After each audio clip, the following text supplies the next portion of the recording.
Hi, എല്ലാവർക്കും നമസ്കാരം. നമുക്ക് മഴതോരും മുംബൈയിലെ അലീനയുടെയും മനുഷ്യങ്കൻ്റെയും നാളത്തെ നല്ലൊരു കഥ കേൾക്കാം. എല്ലാ ദിവസവും ചാനലിലൂടെ വീഡിയോ അപ്ലോഡ് ചെയ്യുന്നതാണ്. ചാനൽ ആദ്യമായി കാണുന്നവരാണെങ്കിൽ ഒന്ന് സബ്സ്ക്രൈബ് ചെയ്യണേ. വീഡിയോ ഇഷ്ടപ്പെടുവാണെങ്കിൽ ലൈക്ക് ചെയ്യണേ, കമൻറ്റ് ചെയ്യണേ. അങ്ങനെ നമ്മുടെ പൗലോസിൻ്റെയും ബൈജുവിൻ്റെയും വിനോദിൻ്റെയും എല്ലാം കള്ളത്തരങ്ങൾ അലീന കൈയോടുകൂടി വല്യപ്പച്ചനെ മുമ്പിൽ വെച്ച് പിടികൂടുകയാണ്. അവർ ഇത്രയും നാളും സ്റ്റാൻലിയെ ചതിച്ചുകൊണ്ടിരുന്നതെന്നുള്ള കാര്യം വല്യപ്പച്ചൻ്റെ പറഞ്ഞ് മനസ്സിലാക്കുകയാണ്. കാരണം പൗലോസ് അടുക്കളയിൽ കിച്ചണിലേക്ക് അധികമായിട്ട് കുറേ സാധനങ്ങൾ മേടിക്കുക, ഗുണനിലവാരമില്ലാത്ത സാധനങ്ങൾ മേടിച്ചുകൊണ്ട് വന്നിട്ട് അതിന് എക്സ്ട്രാ ബില്ല് കാണിച്ചിട്ട് അങ്ങനെ രീതി പൈസ മേടിച്ചെടുക്കുക.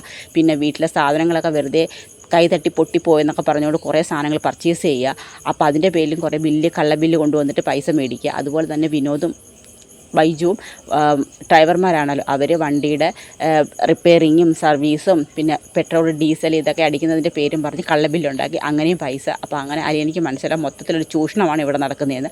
അപ്പോൾ അതിനെ ചോദിക്കും ഓരോരുത്തർക്കും എത്ര വീതം മാസം ഷെയർ കിട്ടുമെന്ന് പറയും. ഞങ്ങൾക്ക് ഒരാൾക്ക് 25,000 രൂപ വെച്ച് കിട്ടുമെന്ന് പറയും. 25,000 രൂപ വെച്ച് നിങ്ങൾ 4 പേർക്ക് 1,00,000 രൂപയെ മാസം ശമ്പളത്തിന് പുറമെ.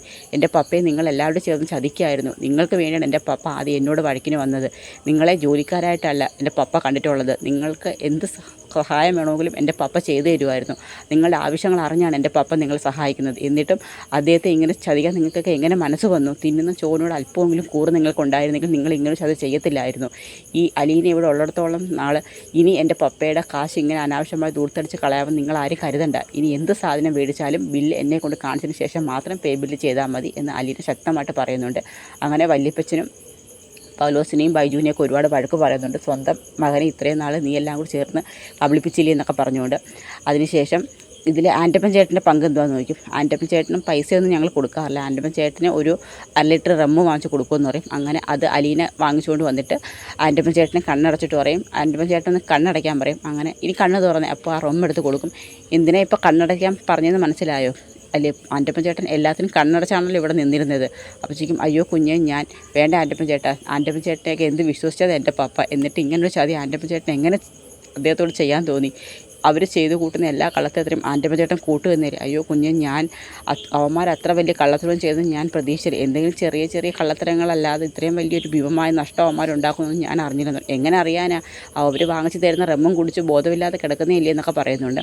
ആ സമയത്ത് അദ്ദേഹത്തിനും ആൻ്റപ്പനും തോന്നും താൻ ചെയ്തുകൊണ്ടിരുന്നതെല്ലാം വലിയ ചതിയാണ്. താൻ കള്ളത്തരം അറിഞ്ഞിട്ടും അത് തൻ്റെ സാബിനോട് പറഞ്ഞില്ലാത്തൊരു കുറ്റബോധം ആൻ്റപ്പൻ ചേട്ടനുണ്ടാവുകയാണ്. അതിനുശേഷം ആൻ്റപ്പനോട് അലീന ചോദിക്കുന്നുണ്ട്, സെർവൻറ്റിൻ്റെ കാര്യത്തെക്കുറിച്ച് ചോദിക്കുന്നുണ്ട്. പൗലോസ് ചേട്ടൻ സെർവൻറ്റിന് വീട്ടിലെ പഴയ സാധനങ്ങൾ, അതായത് നമ്മൾ ഫുഡ് കഴിക്കുന്നതിൻ്റെ ബാക്കി ഫുഡ് മാത്രമാണോ കൊണ്ടുപോകുന്നത്, അതല്ലാതെ മറ്റെന്തെങ്കിലും എക്സ്ട്രാ സഹായം പൗലോസ് ചേട്ടൻ സെർവൻറ്റിന് ചെയ്യുന്നുണ്ടോ, അവർ തമ്മിലുള്ള എന്താണ് റിലേഷൻ എന്നൊക്കെ ചോദിക്കുന്നുണ്ട്. ആ സമയത്ത് ആൻ്റപ്പൻ പറയും എനിക്ക് അതിനെക്കുറിച്ചൊന്നും കൂടുതൽ അറിയത്തില്ല കുഞ്ഞ്. ഇവിടെ മിച്ചം വരുന്ന ഭക്ഷണം ആ പെണ്ണ് കൊണ്ടുപോകും. ചോദിക്കുമ്പോൾ പൗലോസ് പറയും അവരുടെ വീട്ടിലെ പട്ടികളുണ്ട്, അതിന് കൊടുക്കാനാണെന്നൊക്കെ പറയും. അതിന് ഭക്ഷണം മാത്രമല്ലല്ലോ കൊണ്ടുപോകുന്നത്.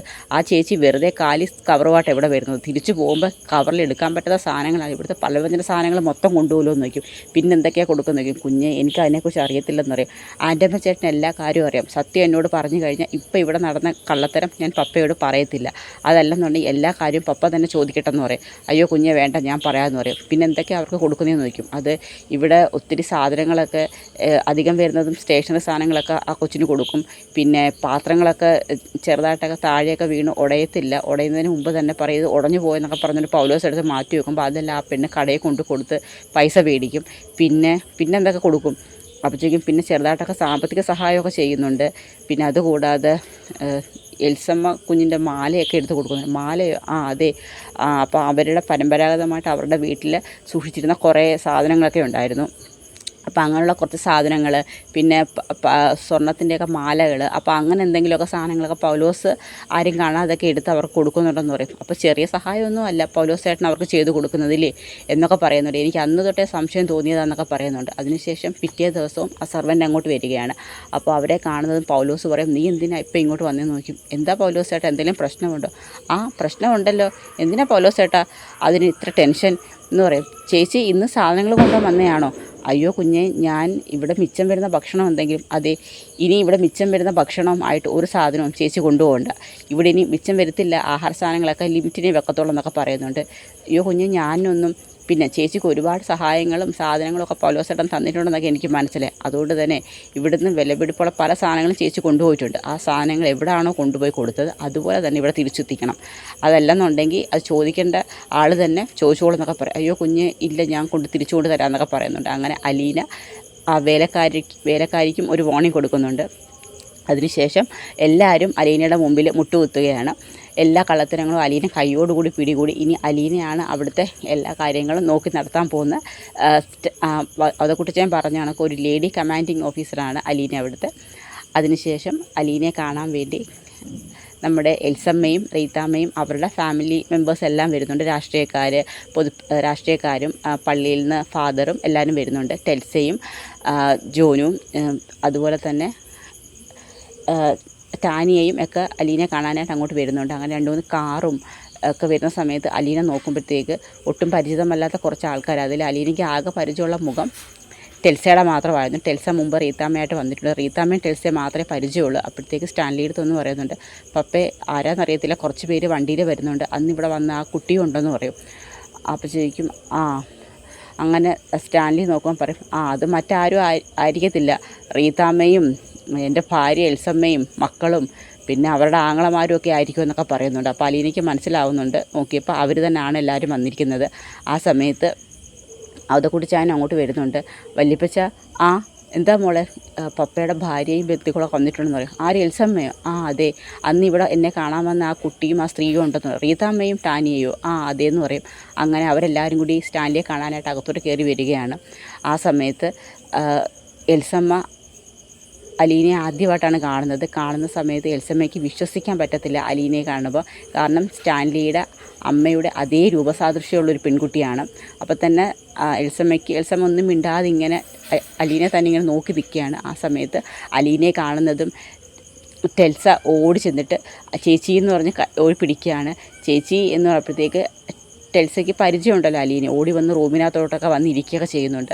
ആ സമയത്ത് അലീനയുടെ അടുത്തിരുന്ന് കാര്യമൊക്കെ പറയുന്നുണ്ട്. ആ സമയത്ത് അലീനയ്ക്ക് മനസ്സിലാവും ഈ കുട്ടിയെ അധികം ആരും കെയർ ചെയ്യുന്നില്ല. കാരണം ഒരുമാതിരി വല്ലാത്ത രീതിയിൽ മുഖമൊക്കെ മുടിയെല്ലാം അഴിച്ചൊക്കെ ഇട്ട് ഒട്ടും കെയർ ചെയ്യാത്ത രീതിയിലുള്ളൊരു പെൺകുട്ടിയായിട്ടാണ് അലീനയ്ക്ക് തോന്നുന്നത്. നല്ല രീതിയിൽ ചികിത്സയെ കൊടുത്ത് നോക്കിയിരുന്നെങ്കിൽ ഈ കുട്ടിക്ക് ഈ ഒരു അവസ്ഥ ഉണ്ടാവത്തില്ലെന്നൊക്കെ അലീനയ്ക്ക് മനസ്സിലാവുന്നുണ്ട്. അപ്പോൾ അത്രത്തോളം കെയറിങ് കുറവാണെന്ന് അലീനയ്ക്ക് മനസ്സിലാവുന്നുണ്ട്. ആ സമയം റീതാമ്മ ഒക്കെ അങ്ങോട്ട് വരുന്നുണ്ട്. ആ സമയത്ത് ടാനിയെടുത്ത് പറയും, അവളെ വിളിച്ചുകൊണ്ട് വരാൻ പറയും. അങ്ങനെ ടെൽസയെ പോയി ടാനിയെ വിളിക്കുകയാണ്. അപ്പോൾ ടാനിയെയും ആദ്യമായിട്ടാണ് അലീന മുഖത്തോട് മുഖം കാണുന്നത്.